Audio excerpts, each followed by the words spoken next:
Друзья, всем привет! 21 ноября на чемпионате мира стартует группа Б. Это будет уже совсем скоро, и поэтому самое время поговорить о командах из этой группы, которую можно назвать равной. Другие видео о чемпионате мира вы можете найти в подсказках и в описании. Вы на канале Время футбола. Начнем! Англичане и Иран сыграют первыми в группе Б, поэтому начнем с них. Сборная Ирана в рейтинге FIFA занимает высокое 20 место. Из азиатской конференции это самая высокая позиция в рейтинге. Трансферная стоимость чуть более 70 миллионов евро. Более 50% от этой стоимости составляют два игрока. Мехди Тареми 20 миллионов евро и Сердар Азмун 18 миллионов евро. Два очень ярких футболиста, которые могут делать разницу. Азмун в Германии проявляет себя неудачно и редко играет в старте. Сейчас он травмирован. И вернется ли к чемпионату мира, остается под вопросом. Мехди Тареми выступает за Порту и достаточно много забивает. За 17 матчей в этом сезоне у него 12 голов. И, конечно, это главная звезда команды. Главный тренер сборной Ирана Карлош Кейруш возглавил команду в 2022 году, после сборной Египта. И, кстати, Кейруш уже тренировал Иран аж целых 8 лет, с 2011 по 2019 годы. Именно под руководством этого тренера команда дважды выходила на чемпионат мира 2014 и 2018 года. В последних 5 матчах у Ирана 2 победы, 2 поражения и 1 ничья. Соперники были разные. Например, выиграли у Уругвая, проиграли Южной Корее и Алжиру. Я ожидаю, что Иран займет 4 место. Может, получится отнять у кого-то очки, но не более. Сборная Англии финалист Евро 2020 и один из фаворитов этого турнира на бумаге. Но я в их скучный и неинтересный футбол не верю. Англичане занимают 5 место в рейтинге FIFA.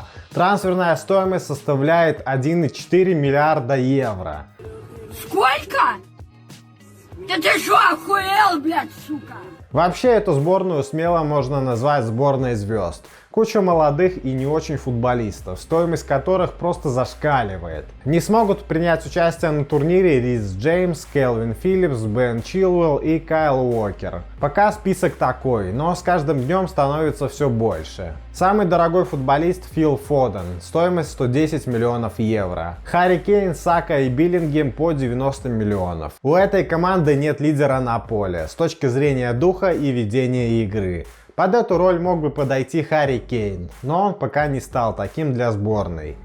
На Евро был один из лучших Стерлинг, который и тащил команду на себе. Ожидать от него такого же перформанса в этом году сложно. Подрастает молодой Биллингем, который в Дортмунде стал лидером. Пока, конечно, это больше проявляется с точки зрения игровых качеств, но у него все еще впереди, и он еще очень молод. Англичане провалили этот сезон Лиги Наций, не смогли ни разу победить. 3 раза сыграли в ничью и 3 поражения. Команда звездная и статусная, но соответствующей игры у них нет.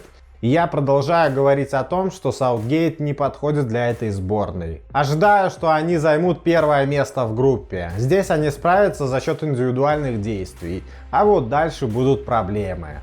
Но и не исключаю того, что эта сборная в Катаре может провалиться. Во втором матче сыграют США и Уэльс. Трансферная стоимость сборной Уэльса чуть менее 140 миллионов евро. В рейтинге FIFA эта сборная соседствует с Ираном и занимает 19 место. В Лиге Наций Уэльс провалился и вылетел в дивизион Б, так же как и англичане. За 6 матчей 1 ничья и 5 поражений. Но самое главное, что они прошли плей-офф для участия в чемпионате мира. Обыграли Австрию и Украину. Большинство футболистов выступает в Англии. Самые дорогие игроки по данным Transfermarkt являются Бен Дэвис и Бреннан Джонсон. Их стоимость по 20 миллионов евро. На протяжении многих лет лидерами сборной были Джо Аллен, Аарон Рэмзи и Гаррет Бейл. Но игроки стареют и их преследуют травмы. Хотя по-прежнему влияние на игру у них огромное. Гаррет Бейл и Джо Аллен сейчас травмированы, и пока неизвестно, примут ли участие на чемпионате мира. Мой прогноз, что Бейл сможет, а Аллен нет, так как у второго травма колена. А для Гаррета это один из последних громких турниров, где он просто не может не участвовать. Тем более, что Уэльс не участвовал на чемпионате мира с 1958 года. И вообще, это второй чемпионат мира за всю историю этой сборной. Сомневаюсь, что они смогут прыгнуть выше головы, но за второе место поборются и точно не будут легкими соперниками для тех же англичан. Ожидаю, что они займут третье место, потому что больше верю в сборную США.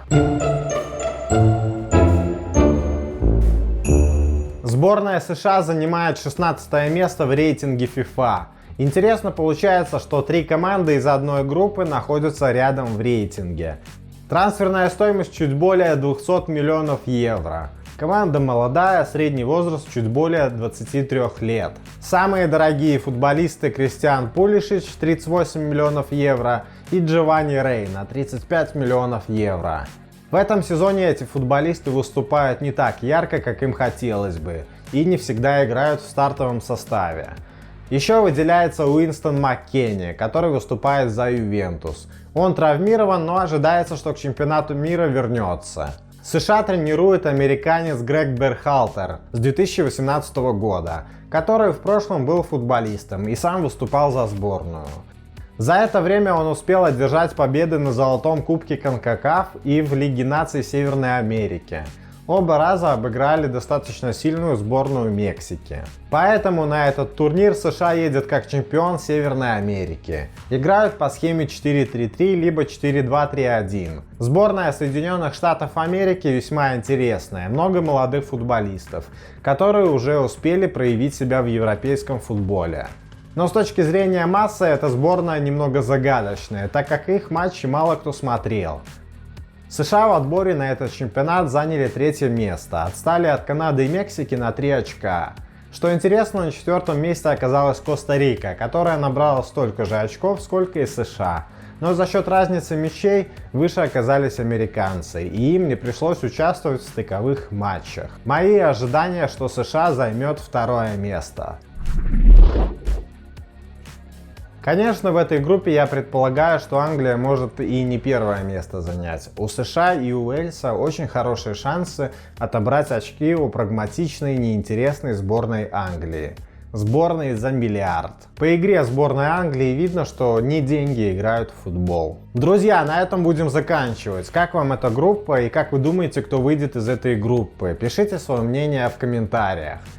Вы были на канале Время футбола. Если видео понравилось, то ставь лайк и подписывайся на канал. В описании и подсказках ты найдешь другие видео по чемпионату мира. Переходи обязательно. И всем пока. There's no mercy in this world, just hunger-thirsty persons in different versions, each new update, that shit worsens. Why? Pull back the curtain and you'll see the different vermin. We all have different burdens that all seem to cause disturbance. Yo, so do me a favor, don't treat me like a neighbor. Don't need the different flavors of your problems just to say